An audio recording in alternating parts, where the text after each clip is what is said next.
ఇవాళ నేను పార్టీ అభిమాని సార్, నేను పార్టీ కార్యకర్తను సార్, సో అండ్ సో ఊరు సార్, మీతో ఒక్క ఫోటో దిగాలంటే వద్దనే నాయకుడు ఎవరు ఉండరు. అతని ఏంటి, అతని బ్యాక్గ్రౌండ్ ఏంటి అని చెప్పి ఇన్వెస్టిగేషన్ చేయించి ఆ తర్వాత చేస్తారా అంటే ఉండదు. కానీ దీన్ని అడ్డం పెట్టుకుని కొంతమంది దుర్వినియోగం చేసుకుంటారు.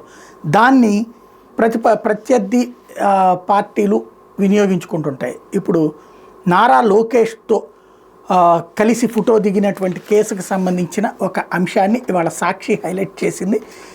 అతను ఒక దోపిడీ కేసులో అరెస్ట్ అయ్యాడు, పురం టీడీపీ నేత అరెస్ట్ అన్నటువంటి వార్తని రాసుకొచ్చింది. లోకేష్తో ఉన్నటువంటి ఫోటోని హైలైట్ చేసి, లోకేష్ ఏం దొంగతనాలు చేయమండు, దోపిడీలు చేయమండు, ఆయన పక్కన ఫోటో దిగిన వాళ్ళకి సంబంధించి ఆయన జవాబుదారి అవ్వడు.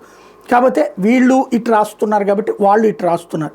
ఇందులో బాలకృష్ణతో ఫోటో కూడా ఉందన్నమాట. అంటే కార్యకర్త తెలుగుదేశం పార్టీ అనేది చూపించేందుకోసం హైలైట్ చేసి సరిసరి జిల్లా హిందూపురం ప్రాంతంలో దాడి దోపిడీలకు పాల్పడుతున్న టీడీపీ నాయకుడు నడ్లపల్లి నాగరాజు, మరో ముగ్గురు అతడి అనుచరులు గంగాధర్, శివకుమార్, వెంకటేష్ హిందూపురం పోలీసులు అరెస్ట్ చేశారు. సోమవారం డీఎస్పీ మహేష్ వివరాలు వెల్లడించారు. ఇటీవల బైక్ మీద ఓ చిరు వ్యాపారి ఒంటరిగా వెళ్తున్న సమయంలో నాగరాజు అతని అనుచరులు దౌర్జన్యంగా నిర్మానుష్య ప్రాంతానికి తీసుకెళ్లి అతని అకౌంట్లోని 33,000 రూపాయలు ఫోన్పే ద్వారా వాళ్ళ ఖాతాలకు జమ చేసుకున్నారు. ఈ విషయం మీద బాధితులు హిందూపురం 2వ పట్టణ పోలీస్ స్టేషన్లో ఫిర్యాదు చేశారు. దీని ఆధారంగా డీఎస్పీ మహేష్ ఆధ్వర్యంలో దర్యాప్తు చేపట్టి సడ్లపల్లి నాగరాజు అతని అనుచరులను అరెస్ట్ చేశారు. వాళ్ళ వద్ద నుంచి 33,000 క్యాష్తో పాటుగా 4 సెల్ ఫోన్లు, 2 ద్విచక్ర వాహనాలు స్వాధీనం చేసుకున్నారు.